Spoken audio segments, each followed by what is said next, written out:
reçu par le Parlement européen que, justement, l'Union européenne fait avancer, la place, des femmes.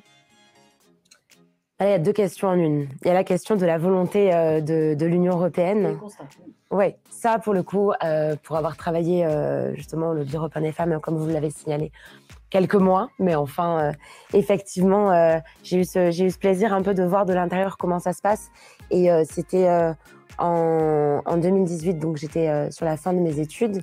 Donc du coup, c'était un moment vraiment, qui était fondateur, moi dans la construction heu, de ce que j'avais comme vision des choses et de ce que je voulais moi pouvoir apporter comme pierre à l'édifice.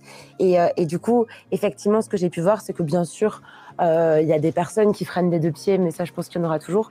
Mais que oui, il y a quand même une volonté, en tout cas féministe, au niveau de l'Union européenne. Le fait qu'il y ait autant de femmes au pouvoir en Europe, c'est très intéressant parce que là, ça montre que justement ce fameux référentiel, il est en train de se moduler et qu'en fait, une femme pourra tout autant avoir le pouvoir dans ses cercles. On peut se réjouir en fait du changement de ce référentiel et ça revient un peu sur la première question que vous avez posée.